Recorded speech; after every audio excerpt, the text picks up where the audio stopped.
Hey, Mockingcasters. RJ here. Before we begin, just a couple things. Number one, this has been a big year for the Mockingcast. A tough year, but a big year. We've seen our listenership grow by about 50%, and we're now firmly entrenched in the top 4% of all podcasts, and that's all thanks to you. So thanks for listening and for spreading the word, and we certainly hope, or at least I personally hope, that listening to the podcast has been as helpful this year as recording it.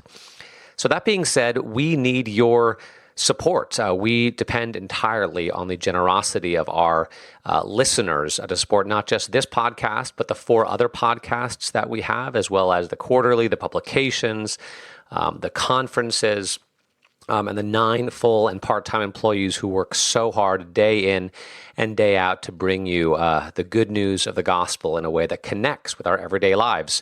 Oh, and of course the blog as well, right, where it all started.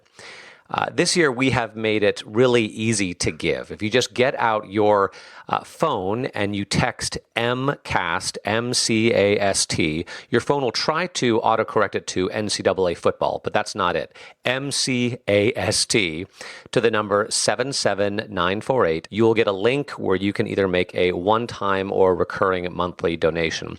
And just as a reminder, if you make a recurring monthly donation of $10 or more, you will automatically receive a free copy of the amazing Mockingbird Quarterly magazine. So please take a moment to text MCAST to 77948. Okay, now for one more thing. As you're about to hear, what we say in the podcast is that this will be our second to last episode of the year, our penultimate episode. But actually, it's going to be our final episode of 2020. And that's because right after we recorded, Sarah Condon received word of a couple of unexpected and very painful deaths in her family. And so we ask you to keep Sarah, Josh, her children, the entire Condon family in your prayers, especially as we head into Christmas. So please keep the Condon family in your prayers. And of course, we will look forward to seeing you in 2021. Thank you so much. And may God bless you. Welcome to the Mockingcast, the podcast of Mockingbird Ministries. I'm David Zoll, your host, and in just a few moments, I'll be joined by my co-hosts, Sarah Condon and RJ Heyman. We come to you every week to explore a few of the places where we currently see grace, and its absence, playing out in unexpected and compelling ways. Glad to have you with us. Praise the Lord. Praise the Lord.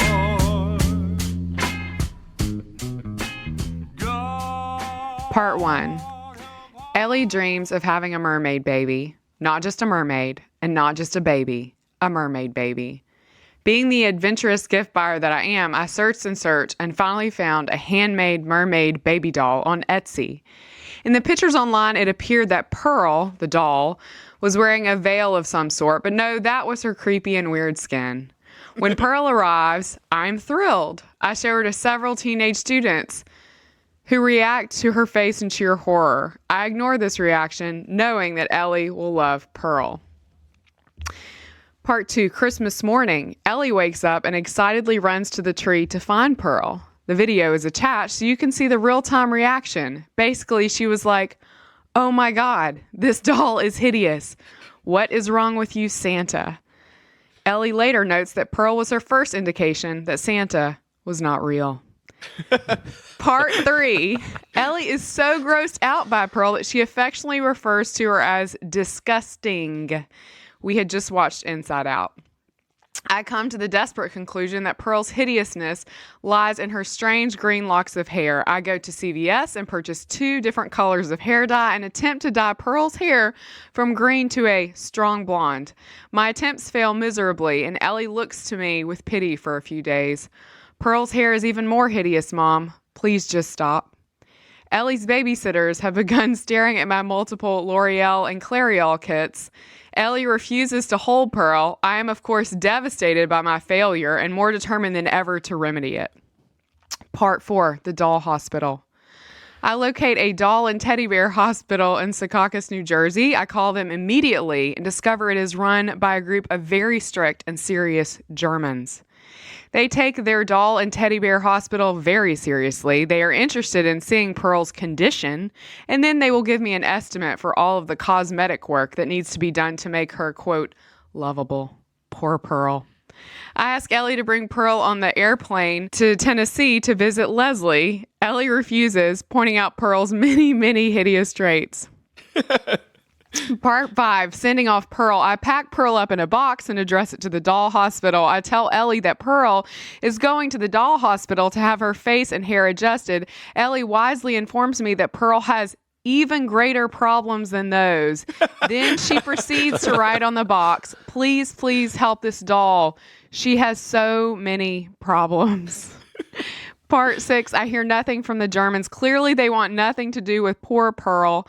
I call a few times and ask about a price, offer to send money. They keep forgetting who I am until I say, my doll is Pearl, the mer-baby.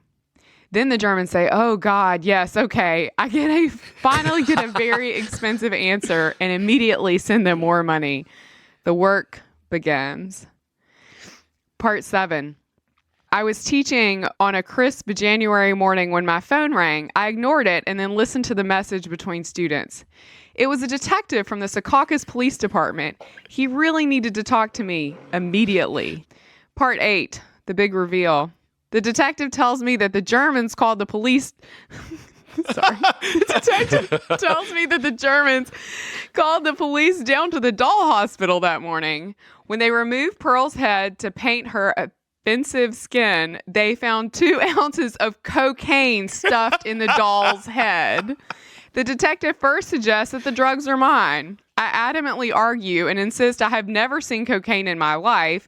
He relents, agreeing it would be strange for me to stuff cocaine in a doll's head and then ship it to an expensive doll hospital.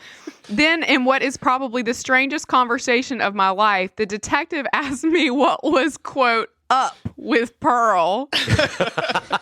Did a weird uncle put drugs in Pearl's head 30 years ago? And then I inherited Pearl. I explained what Ellie wanted for Christmas, how I found Pearl on Etsy, and why I shipped her off to the Germans.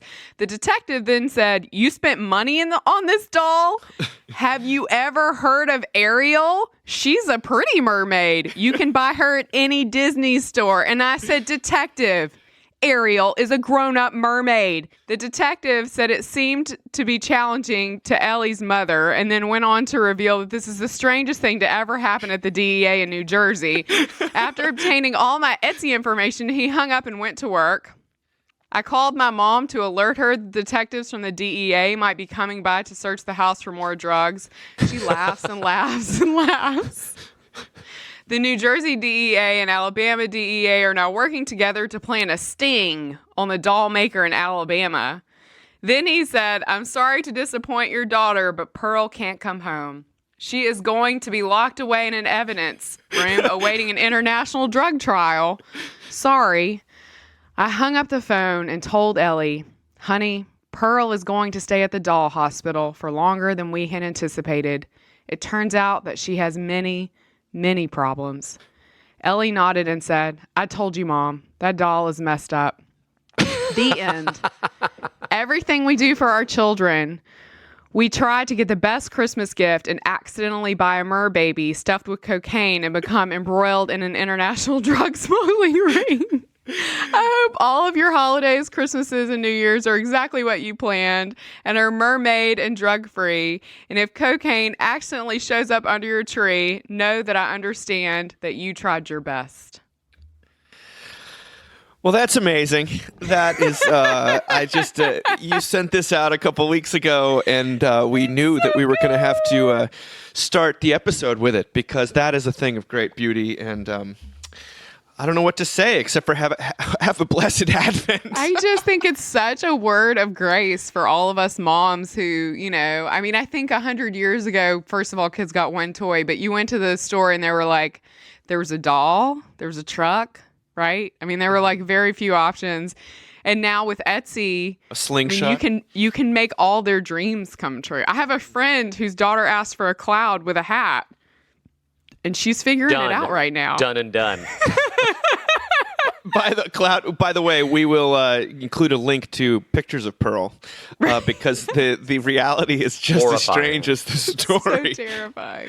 It's this is yes, stranger than fiction. Only from Alabama.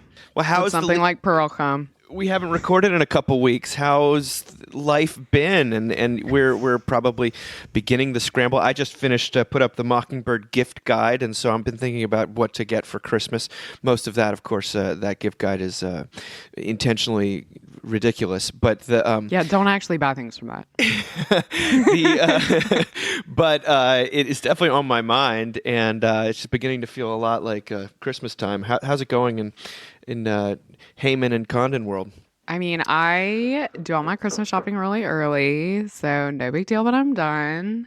No, you're not. Are you No, I'm totally serious? done. I was done my 2 weeks goodness, ago. That's crazy. Well, it's just because I learned. Good for you. It's because if you've got two priests in the family, you have to do this stuff early because someone will get the flu, and now we're in a global pandemic, so someone may get something much worse.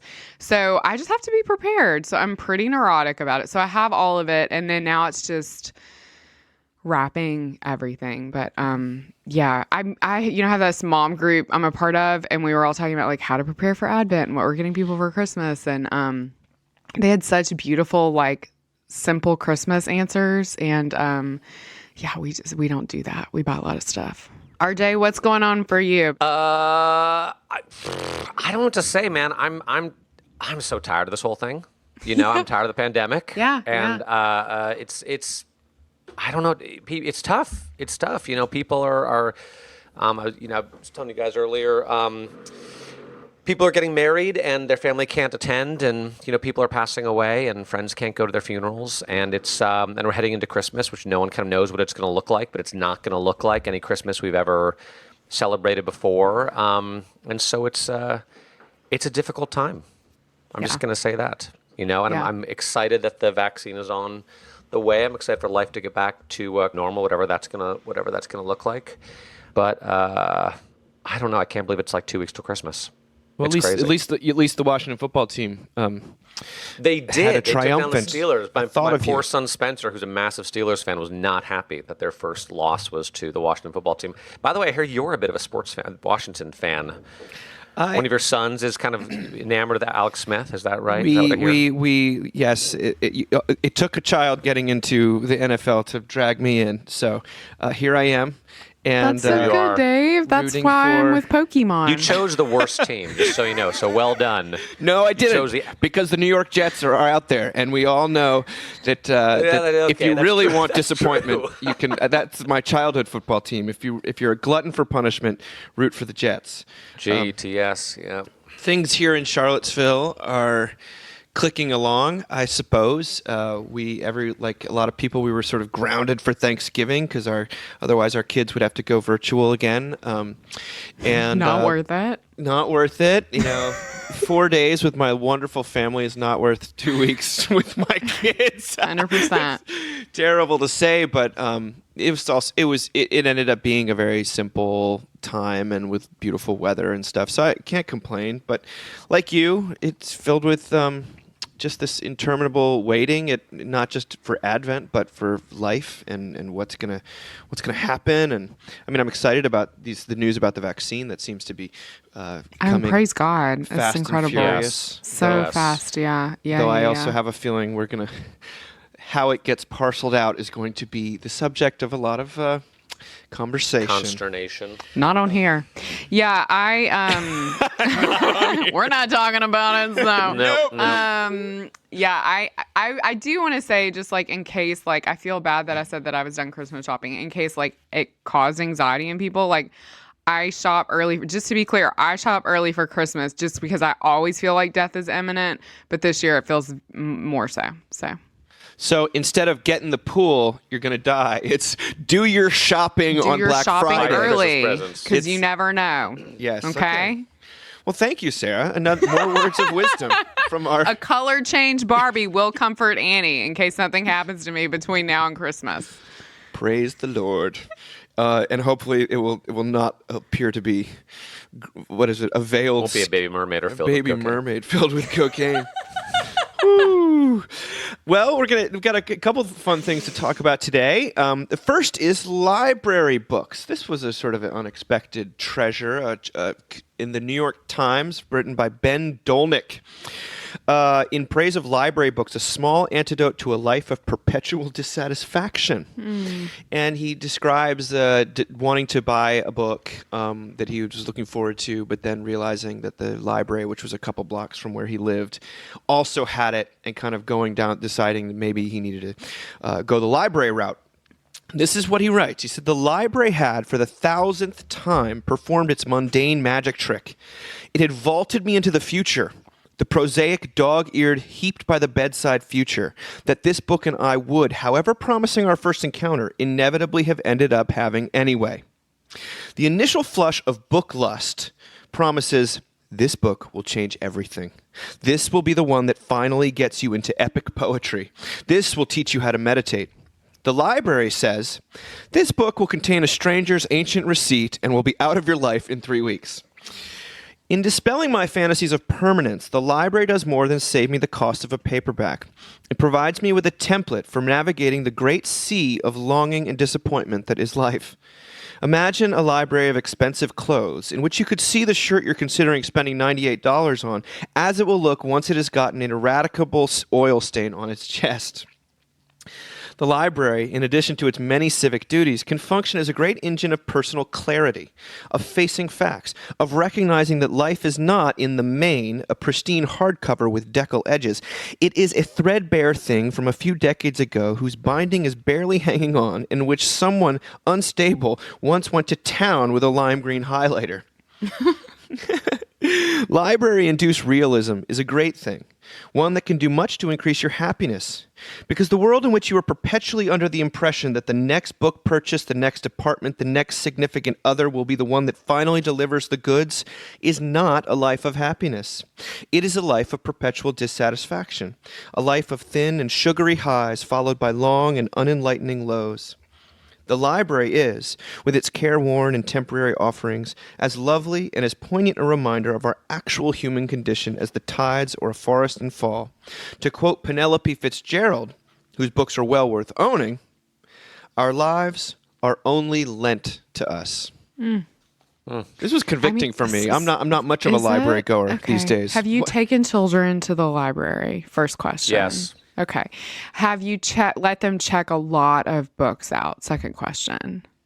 Yes. Okay. How many of those books have you paid for because you could not find them? No comment. A few in our recent move. I was like, where did we get this book? Oh, from the Houston Public Library. Right. Oh, from I mean, they won't even let me in the door there at this point. So, like, this property of St. Martin's Preschool. Oh, yeah. Let me refer you to the DEA in Secaucus, New Jersey. Exactly. Like, this is so lovely and sounds really nice when I don't have kids at home, but like they've kind of ruined the library for me because I always had this like whimsical vision of like, because there are moms mostly that are on top of their lives enough that they take their kids to the library like weekly and they get to like pick stuff out and bring it home and they read it and then they like must put it in a magical place where you don't lose things, and then the next week and we go like twice a year, we check out 45 books, we bring 5 back, and I just owe the Houston Public Library a lot of money. I mean, I haven't checked a book personally out of a library in a long time, and partly he does uncover this sort of thing. Like, you know, I've talked before about how I'm a collector and I like to be surrounded by things that, you know, comfort me, or, you know, in days gone by, it's always the books you read and the books you said you read, you know, and sort of you're creating a persona through the stacks of books on your wall or whatever. And libraries, I feel like, yeah, it would do me well, I think, to have my illusion of permanence or the sense that this next purchase will fulfill me in any regard, whether it be books or something, you know, comic books, or whether it be, you know, toys or anything on our gift guide right now. But RJ, what about you? It feels like a corollary to the arrival fallacy, right? Except rather than like once I achieve this thing, I'll be happy. It's once I have this thing, I'll be Yeah. happy. It's a little bit more immediate satisfaction, whether it's that new pair of shoes or that book or when that movie comes out or when that CD, when my favorite band comes out with their next CD, when Axl Rose Chinese drops democracy. his next, Chinese will change everything. Chinese democracy will change everything, and you enjoy it for a little while, and then and maybe you come back to, as you said, Dave, we got some nostalgia about it that you can ride out for a little while. It's tough to talk about right now, though, because, what we wouldn't all do for just like a little bit of relief and distraction. Yeah. I was talking to a lovely member of my parish who's been struggling with some health issues, and then they thought they had it figured out, and they don't have it figured out, and they got to do some more tests and procedures, and she was just so done with it all. Yeah. And she said the hardest thing is that all these coping mechanisms that we used to have, all these distractions, all these sources of joy have been taken away. And so now it's like you're lonely, you're navigating this thing, you can't do anything, and you're sort of stuck with yourself. So it's tough, and that's sort of brought up in this little article, right? That he can't really go to the library; he has to wait for it to pick it up and then drop it in the bin afterwards. So I don't know. I don't think I'd be so attached to those little shots of normalcy. Yet there's something to, I think, even in the midst of like a health scare. The line from Penelope Fitzgerald that our lives are only lent to us, that our children are only lent to us, that our vocations are only lent to us. I mean, that is not a very worldly sentiment, to be honest with you. No, it's not. And this guy's writing in the New York Times, but the booming voice from the culture, and of course the one that is inside my own head, is really that my life is my own, and I better make the most of it. And if I don't, then I have failed some cosmic test, or I don't deserve love, or what have you, or whether maybe you do this with a to-do list. I don't know what it is, but the sense that your life is only lent to you, that it belongs to God, can be initially unsettling and scary. It's also of deep hope and comfort that that I'm not ultimately in charge, and that there's another final word that's not the number of books I read or the number of books that I say that I read. I mean, I don't know. What do you think about that? I was thinking somewhere probably halfway through the pandemic, I had the thought that if I just got a new coffee table, my life would be completely better. All my problems would go away. Our living room would have like 2 feet more room in it because our coffee table is too big for the living room. And Josh just kind of was like, okay, babe. Okay. I mean, whatever you need to do. Go for it. Put on a mask, go up to Pottery Barn. We don't usually buy furniture there. It's expensive, but it is close. Okay. Maybe they've got good sales, whatever. So I go up to Pottery Barn, look around to determine the coffee table that most, signifies the gospel in my life, and come home, and I'm like, we're getting this coffee table. And he's like, okay. He's like, the coffee table is kind of the cafeteria table for our kids right now, because they watch television every day during lunch.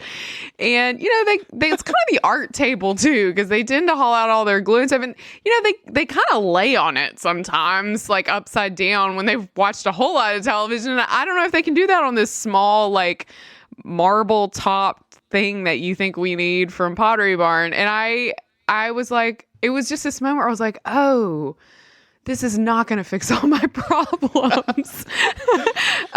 Which is not to say that I don't then go, you know what, I'm going to get a new lipstick, because that honestly is a very inexpensive way to get a similar bump. But, I think there is something really wonderful, Dave, about what you're saying, that our lives are not ultimately our own.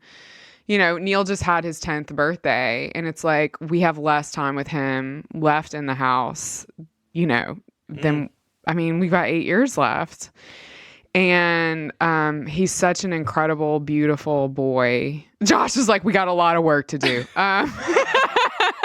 But we know he will leave at some point. And yeah, that's a really, it's the impermanence of things that is so freeing and also so terrifying that we kind of live in right now. And all the time. I mean, I think there's a reason we see older people at the library a lot, right? Because they don't have 7-year-olds that are going to check out too many books and then lose them. And they understand, and I've seen this in my own parents, the temporariness of the stuff that they buy now. Do you know what I mean? They don't want to accumulate more things. Yeah, they're not going to have it for 40 years. Like, we're going to get it at some point. And so I think, I think the prayer is that we can all move into that. Anything else, RJ? It feels like we've been learning this lesson for the past 6 months or 9 months. I guess what I thought about was when we first were talking about the pandemic back in March or April, and we were living in places where it hadn't really hit yet, and we were being a little bit flip about it. And we got an email from one of our just wonderful pastor listeners who's up in the Northeast and was like, you got to understand the reality of what's going on right now. And now we're kind of we're all living that. I mean, I think that the idea of our lives being lent to us, of impermanence, of uncertainty, of day-to-day existence is something that we are all living right in the middle of, and kind of doing it alone. And it's just hard, So I don't know. It's like, the fact that we're in the middle of Advent, a season of waiting, a season of watching, a season of hope, I think it fits perfectly with kind of the pandemic moment we're in, and yet that's what we've been talking about for 9 months. Yeah. It's like we need a little arrival at some point. I know. No more Advent. Down with Advent. No, come Christmas. Come please. on, we're ready. We're ready. I'm like, and then at the same time, go I've ahead. been joking with my congregation. I was like, well, because once we all get vaccinated, all our lives will be perfect, just like they were before. And of course they won't be. But this has been a time where so many of the things that we take for granted, just the ability just to get together, to be around one another. Hopefully we will take them for granted again someday, but maybe hopefully not for a little while. It reminds me of, we moved into New York City right like the weekend after 9/11, which was a crazy time to be there. But there was a sense of compassion and love and sort of community in New York because that had happened, that I think hadn't been there before.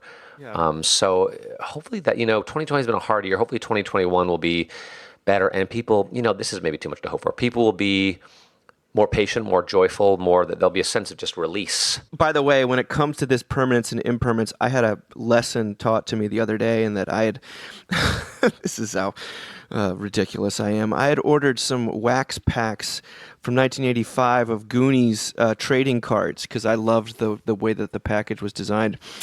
And my sons, who love Goonies, had come into my office one day. Oh, no. And they, one of my sons, I won't single him out, but he took these unopened packs that I had waited for, and they were not that expensive, but I had waited for them.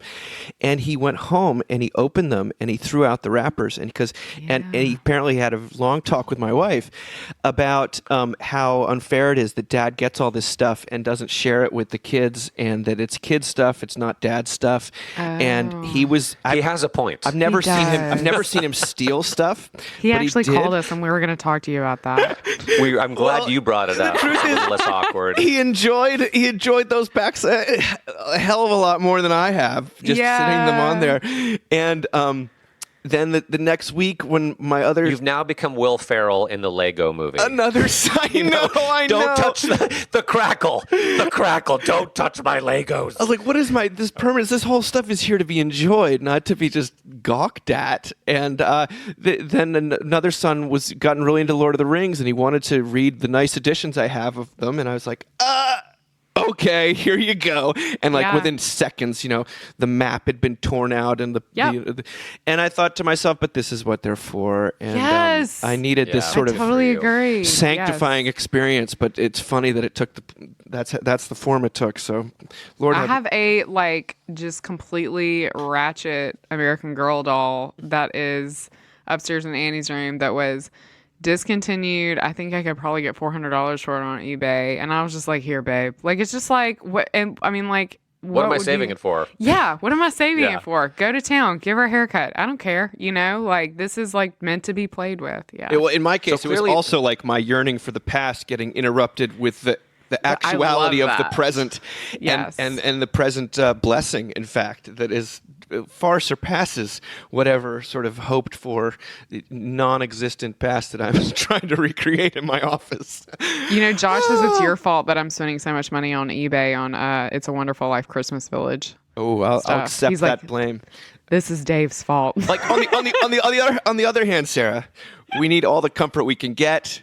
And if Exactly. It's a Wonderful Life, I'm glad you both have your coping mechanisms. recreations can give you a little bit of something to look forward It gave to. me so much comfort. I've seen the I Instagram got of the it. luggage shop, okay? Do you know how many people wanted that? I paid $45 for the light-up luggage shop. I looked it up afterwards. I was like, how much do these It's a Wonderful Life things cost? I was like, whoa.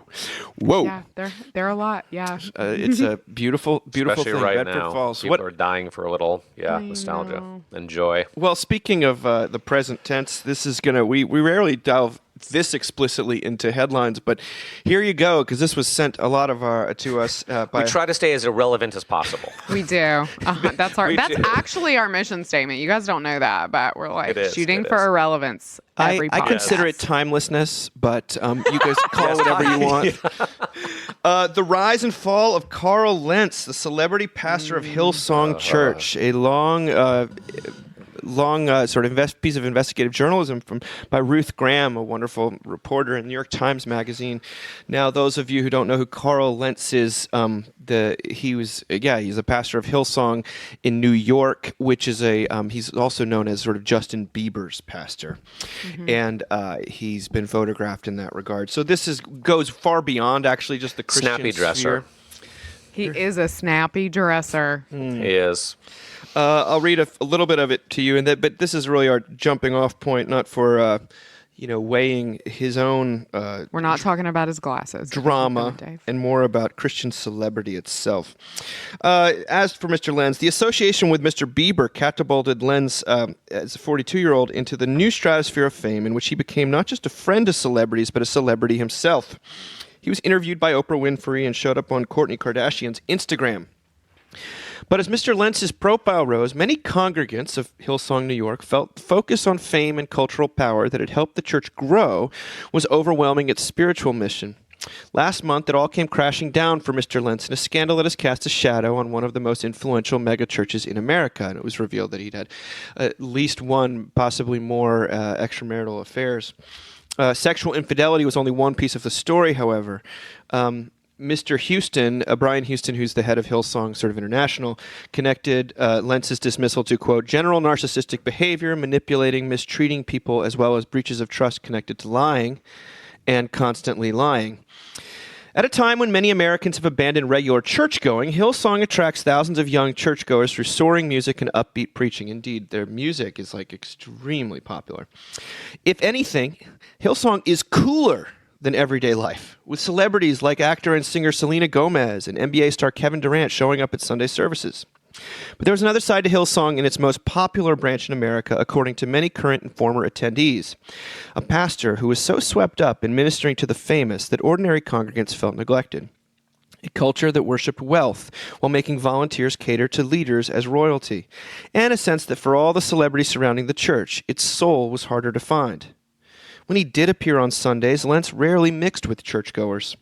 On Sundays, a team of congregants working as volunteers prevented anyone without the right badge from wandering backstage, and only a few had clearance to enter the green room stocked with a lavish catering spread and changes of clothes to fit Mr. Lentz's increasingly particular tastes. The church seemed to go out of its way to cultivate a hierarchy of coolness. A reserved seating section for VIPs appeared at the front of the church and then expanded to take up multiple rows.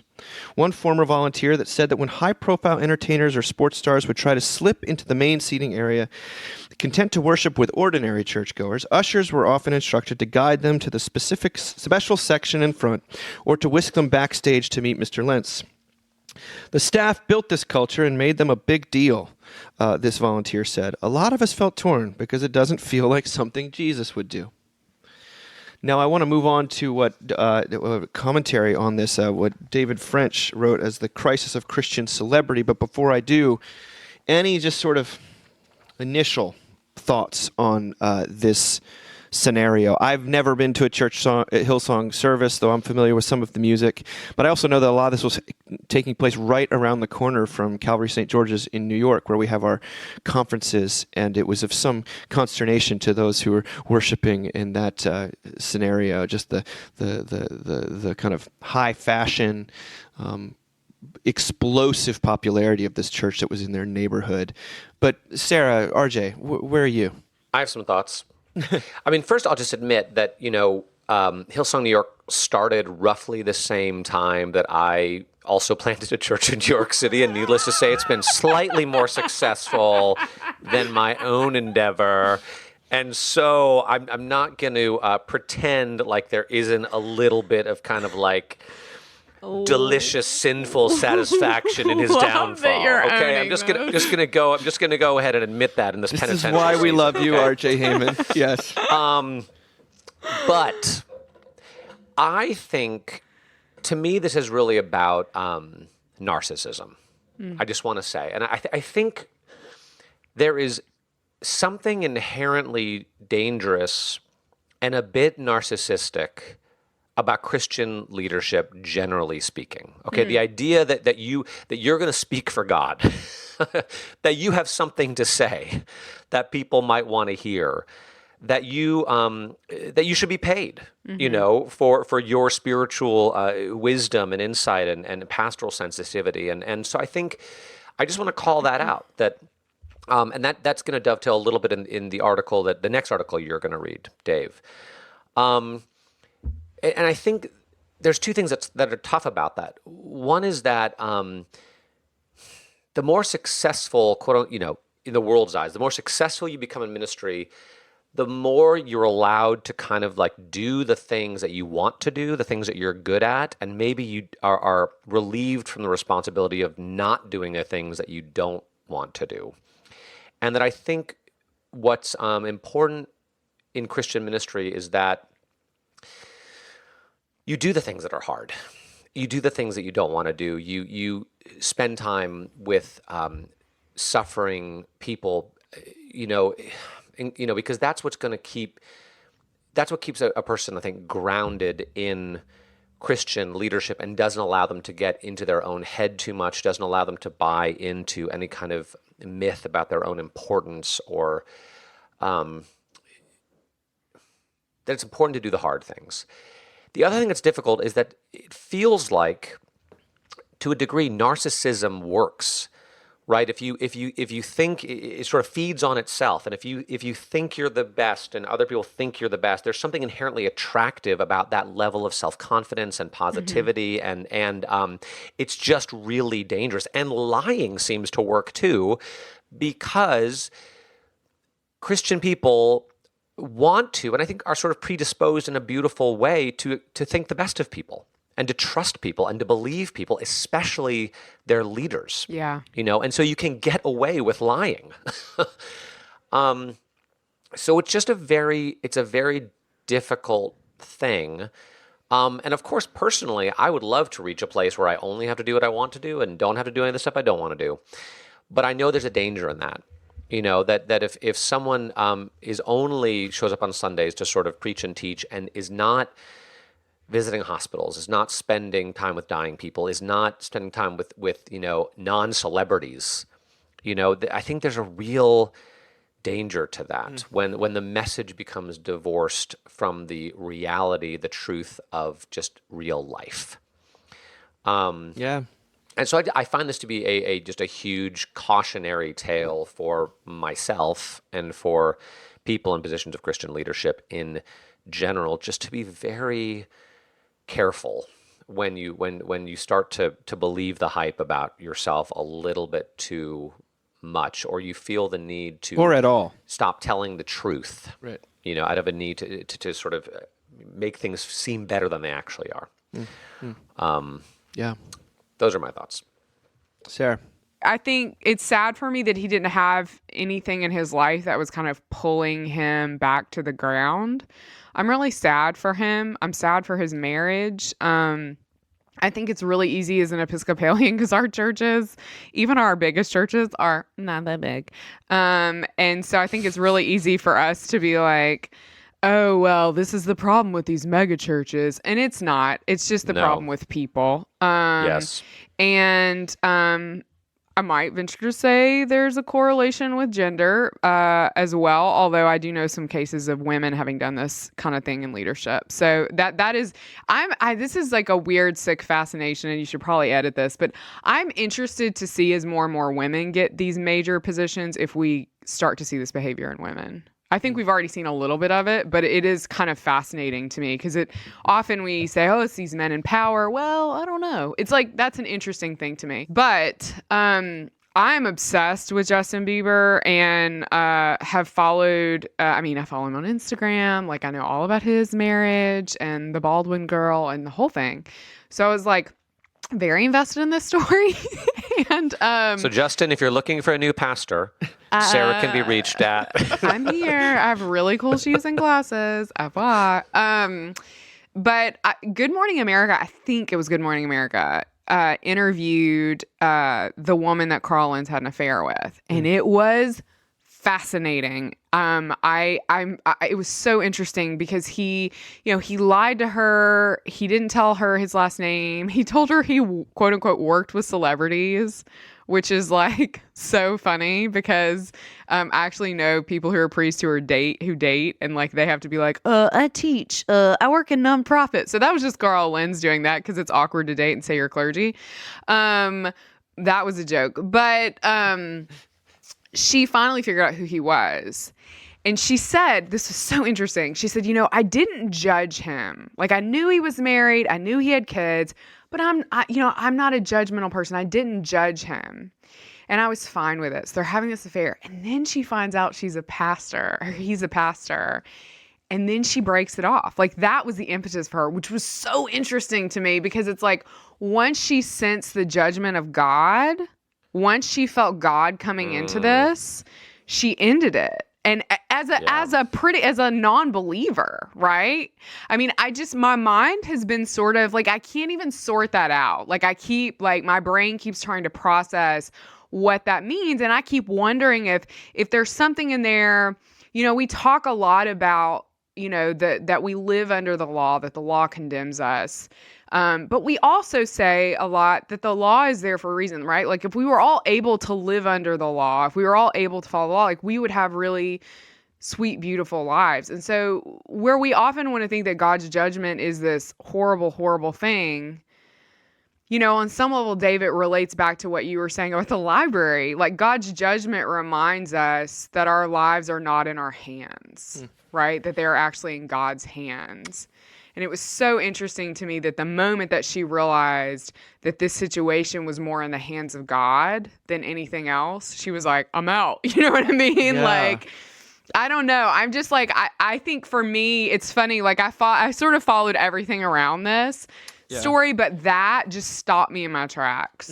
That's so interesting because I have a third take on this. When it comes to Lentz specifically, I wrote this article a couple weeks ago based on some things we talked about in the podcast about men in middle life being very lonely and sad. Mm-hmm. Yes. And it got an enormous Sad response clowns. to people, sad clowns, because men tend not to share things on social media. They just don't do it. But so instead I'm getting text messages and guys being like, oh, so-and-so sent this to me and so thank you so much, or private emails and things like that. It made it sound like it's a real thing. And one of the things I said in that article is that midlife is not, in fact, a time when it's a time when we think we should be at the height of our powers.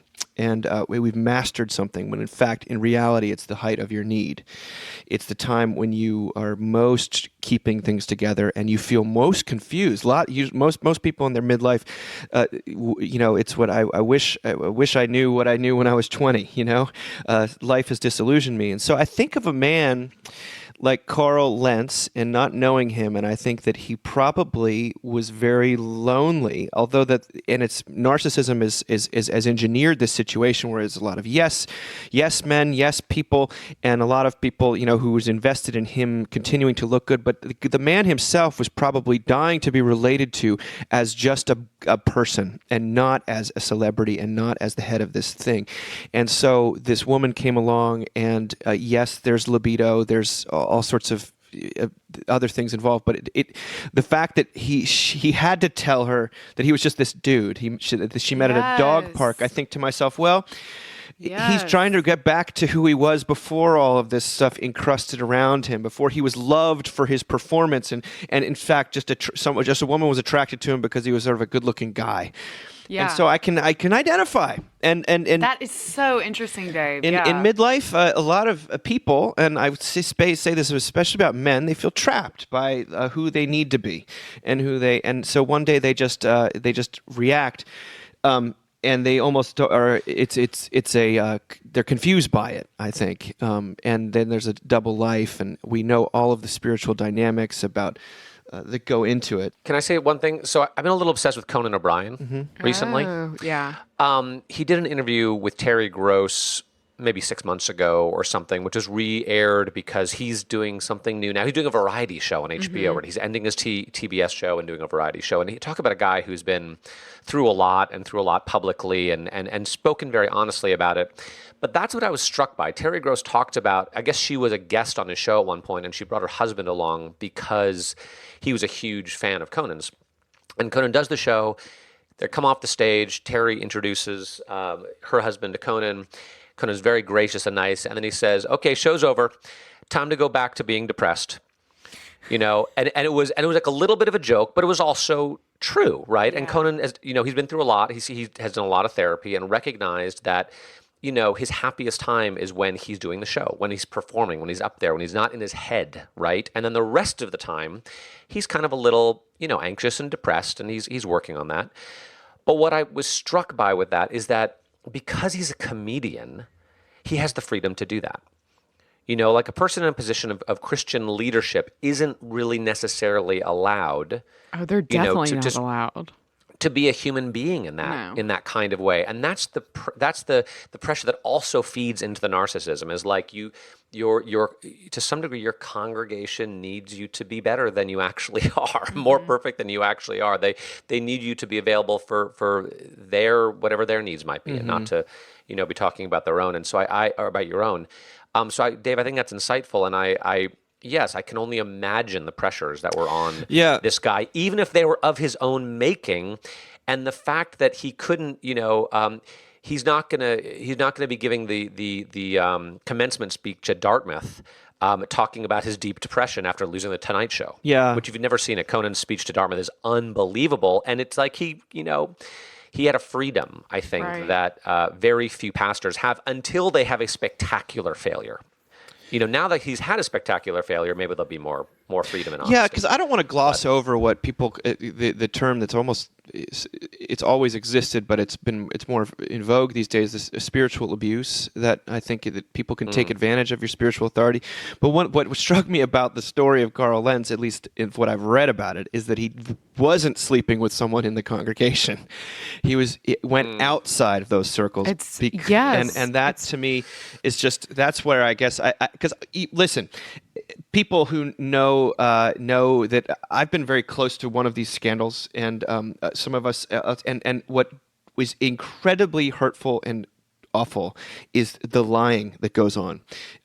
Yes. And that is what is not so much people. It can handle. It's funny. I feel like I can handle sin, and people screwing up. It's the lying. It's like when you're kids. It's like I can handle you going out and drinking. What I can't handle is you lying to me about it. Lying is such a trespass, and it feels like an extra trespass. But I also know from reading books like Mistakes Were Made, but Not by Me, that people have very elaborate ways of justifying the things that they do, and why it was important and why it was different. And in fact, of course, it's not different and it's not important. But and Graham goes into that. But in fact, David French goes into it more deeply. So I'm going to read a little bit of what he has to say, because I think he sheds some light on this, because it's only going to continue, by the way. And I think there before the grace of God go I, and I'm glad I've been spared. Yes. I think it's important to be, as I'm in the middle of getting an offer on books and things like that, it's like, God save us from this level of, transference. David French on the crisis of Christian celebrity. He says, celebrities are human, and we know that human beings are fallen, and thus there will always be spectacular falls from grace. But must they be so frequent? Must they be so constant? Is there something about celebrity itself that makes the fall more likely? After all, in many of these folks, it's quite apparent that something changed. Very few people embrace a life of public ministry as part of a plan for sexual conquest. They begin with a sincere desire to preach and teach and transform lives. The same goes for making money. I mean, there may be some cases, this is Dave speaking, where people are subconsciously attracted to the influence and the power and the ego. But I would say that if you want respect and you want sex, becoming a Christian pastor is not usually There are easier ways. There are easier ways. We'll make a list. Not an intuitive choice. Yeah. Not the obvious He choice. goes on, he says, the celebrity's apparent talent and relevant success teach him to do the things he must not do, which is to trust himself, to believe that he or she is a person of virtue, to believe that they are important. This is particularly dangerous when talent and success almost always create both opportunity and motive for serious sin. Then French says, I've known a number of Christian public figures who haven't fallen, men and women who've lived decades in the public eye and have lived with integrity. And while they've come from different backgrounds and different strands of Christian theology, they've typically shared two common convictions. First, they don't trust their virtue. Second, they don't believe they earned their fame. A person who doesn't trust his own virtue takes affirmative steps to protect himself from a foolish fall. You don't have to map out a full-blown Pence rule to take prudent steps to guard against your own fallen nature. This shouldn't even be a matter of religious controversy. I'm reminded of these powerful words from one of America's most influential progressive atheists, Ta-Nehisi Coates, who says, I've been with my spouse for almost 15 years. In those years, I've never been with anyone but the mother of my son. But that's not because I am an especially good and true person. In fact, I am wholly in possession of an unimaginably filthy and mongrel mind. But I am also a dude who believes in guardrails, as a buddy of mine once put it. I don't believe in getting in the moment and then exercising willpower. I believe in avoiding the moment. I believe the battle is lost at happy hour, not at the hotel. I am not a good man, but I am prepared to be an honorable one. So French continues and says, if a person gains fame, he or she cannot, must not believe the easy laughs, the shining eyes, or the copious flattery of starstruck fans. There are reciprocal responsibilities here. It would be far better if Americans didn't treat celebrities, including religious celebrities, like Greek gods. It would be far better if celebrities didn't start to believe they belong on Mount Olympus. Christian celebrities will continue to fall, but they don't have to fall so often. They don't have to inflict so much pain. Change will only come when Christian leaders remember a few painful truths. Their hearts are deceitful. They do not deserve their fame. God does not need them. Instead, they need him. Woo, that's a good word. Good stuff. I would say, by the way, even if you're a person who doesn't believe your own virtue and don't think you deserve your fame, I still think that things can happen. I think that this is the only qualm I take with this piece is that it presents it a little bit. He's observing it. He's not prescribing it, but I hear it as a prescription. I was like, well, if I just do those things, then it's a silver bullet, a shield from which I'll be fine. I'll be fine. And as we all know, there is such things as sin, the flesh, and the devil prowling on people, and putting them in those situations. Your will is weak. I mean, I totally agree, Dave. Because part of me wanted to be like, so basically just be a Lutheran. But then we all know that guy, so it's like, it's But I will tough. say, if you look at the Bible, there's nothing like what we're talking about in the Bible, and even people. I mean, the Bible just lays bare the sins of all these celebrities. That David is a murderer and a philanderer, and even Paul. I just can't imagine when people were reading Romans, the letter, and he's talking about his own struggle with sin and his inability to be what he knows he ought to be, and how he finds himself keeping doing the things that he knows he ought not to do. They must have been shocked. That he's so transparent about his sin, his struggles, his in a way that is convicting and feels a little dangerous. The way we've set up church, there's no heroes in the Bible except Jesus. Everyone else is a total disaster. And if they're not self-revelatory, sooner or later they get sort of caught. But yeah, it's a weird world we're in now that feels so far from kind of the church of the New Testament. I think a Christian celebrity is an oxymoron. I don't think it can really work. I just don't. I mean, yes, there's Dorothy Day, and there's John Stott, and there's the people that get profiled and as being these Billy Graham, these otherworldly paragons of virtue, Mother Teresa, saintliness. And I do believe in something called holiness and saintliness that is, but it's usually never holding itself up. And some people, they get to the end of the race and they haven't basically fallen on their face in a major way. But you talk to those people, and they're more aware always of their own fallenness and their sin. That's why people were so completely taken aback by Mother Teresa's diaries that revealed to a person who was tormented by her own faithlessness and her own struggle and darkness. But I will say, as it relates to American Christianity, celebrity and Christianity are a no-go. And the problem is that, unfortunately, building your own brand has become such a necessity for selling books and for reaching people. If you've got a message in which you want to reach people, you kind of have to play these games. And some would say, well, maybe you totally don't. Narcissism works. But narcissism is like... It's rewarded. A prerequisite. But celebrity culture itself eats people alive. I mean, I was just thinking about what we're looking at with Britney Spears right now. And I was just, my kids were asking me, which Parent Trap do you like the best? And I was like, well, I love the Lindsay Lohan one. And I love the Haley Mills. But think about Lindsay Lohan. Think about Michael Jackson. Think about all of these, what fame does to people and celebrity does to people. And then you add a God component of favor and blessing onto that, and you just have a recipe for absolute disaster. All the while, the talent is still there. I think Carl Lentz probably really did speak some grace and hope into Justin Bieber's life, of course, in a way that is not discounted by this occurrence. But the Christian celebrity is a bit of an oxymoron, and God save us all from more Christian celebrities. And I say that, I say that to the man in the mirror. No pun intended. I just want to sing it now, but I won't. I mean, I agree, Dave. I think the push that we have to produce more and to get more followers and to be on all these new platforms, and it's relentless. There's like a pattern.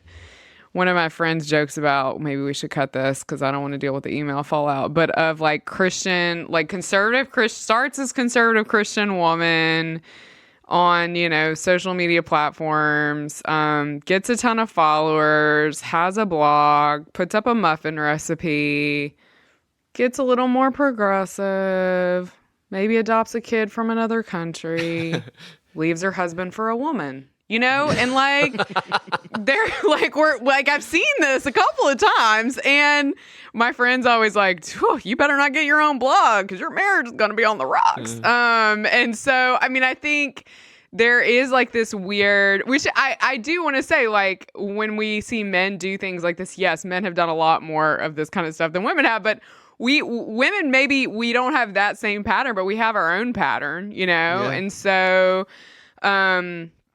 there's a narcissism that can, we just have to look at the influencer culture, which is so driven by a lot of my wife was showing me again makeup tutorial videos and was just like, can you believe this one and this one and this one? I was like, oh man, unless they're Mormons, do not trust them. And I'm just kidding. I know, right? Even Only just the Mormons, they can return their library. They're books, not drinking, and they manage to stay married.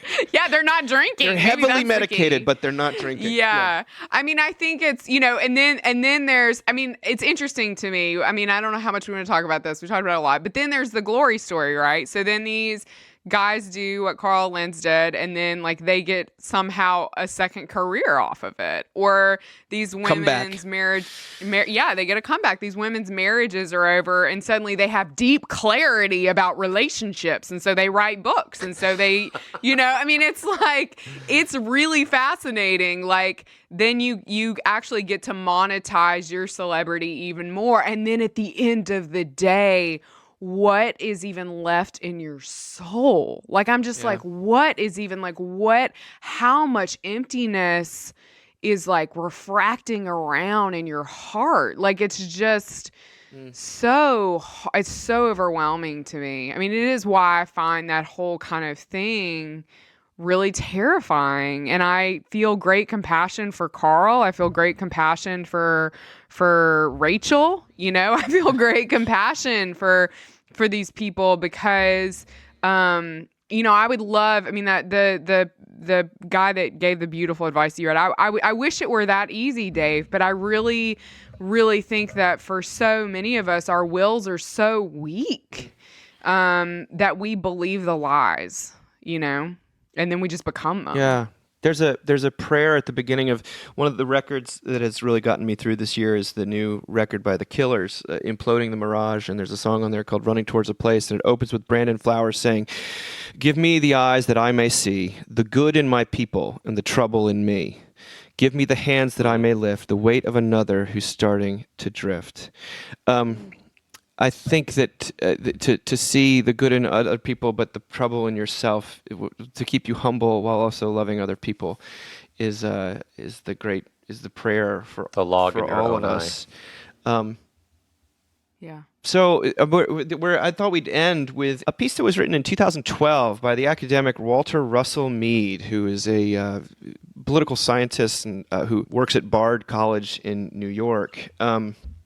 And he wrote something about the meaning of Advent for the American interest back in 2012.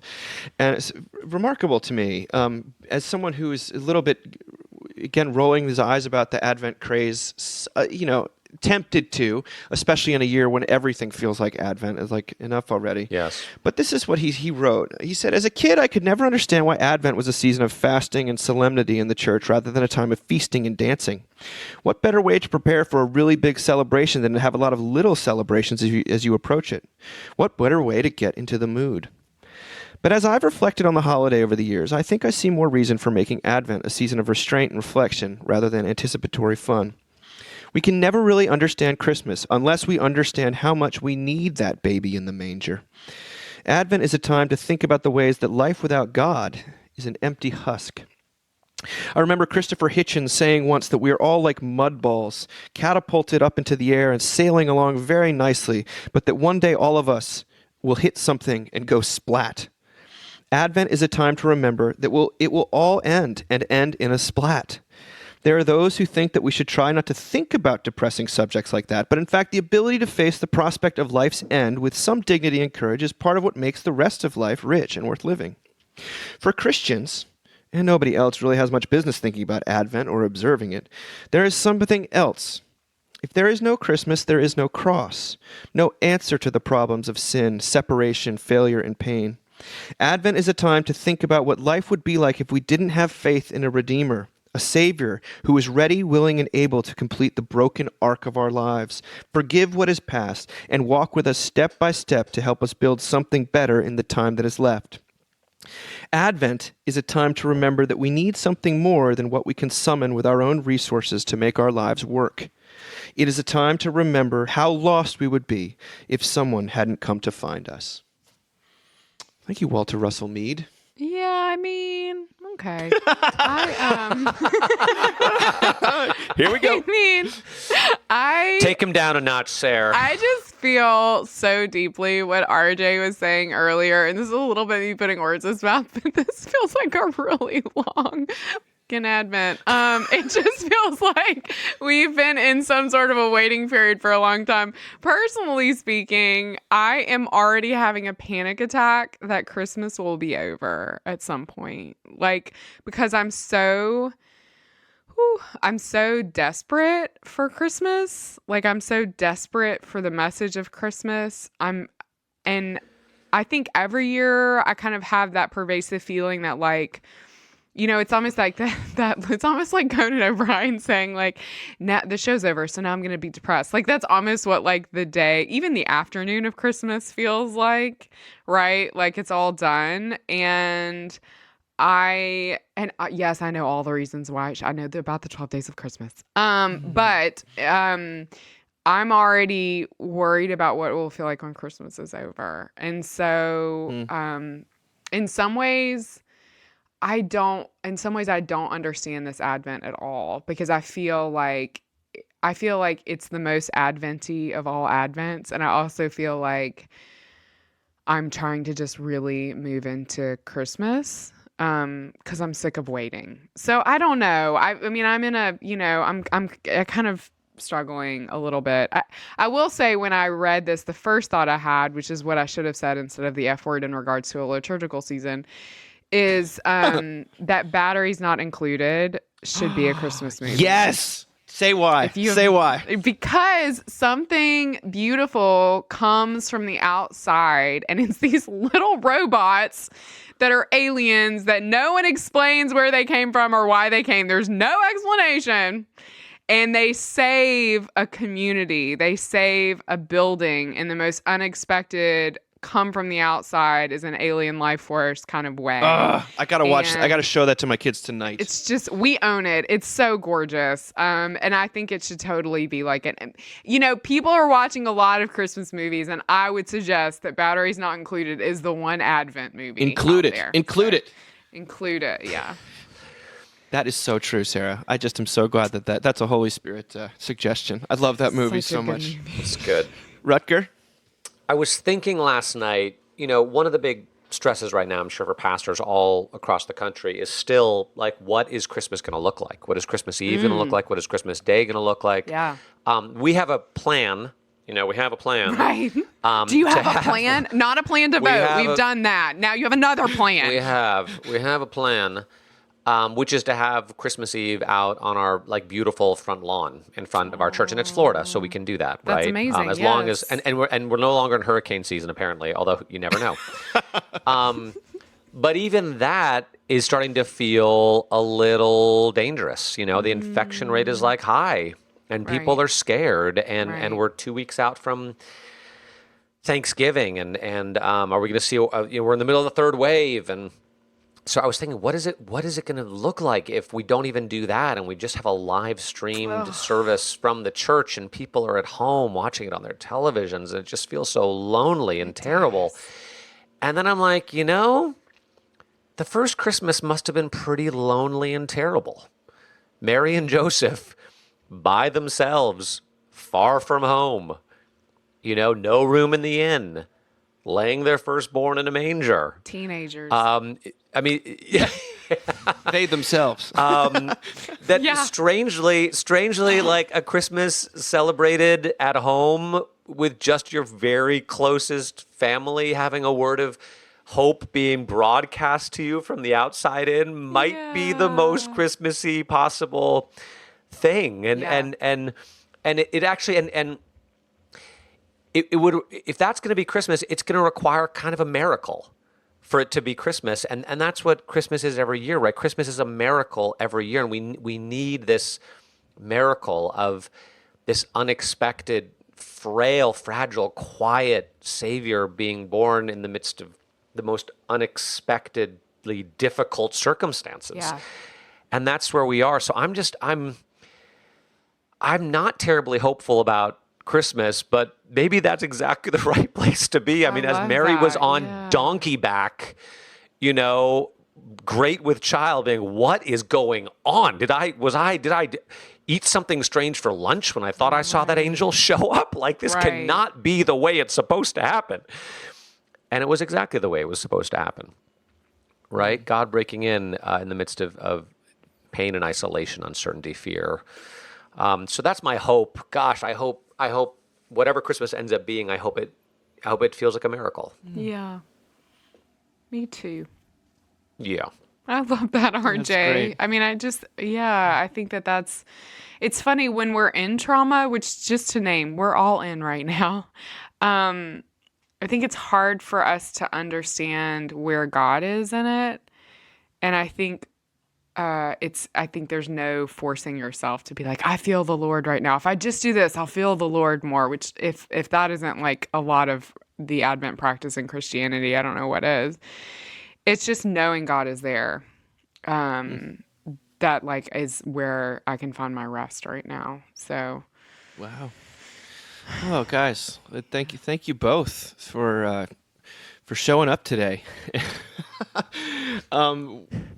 That's a powerful place to end. And thank you so much for listening, and we wish you a happy Advent. Blessed Advent. Blessed Advent. This I got to go get started on that personal blog, guys. This episode brought to you by Lexapro. Okay, much love. Jingle bells. Talk to you soon. Bye-bye. Bye. Bye.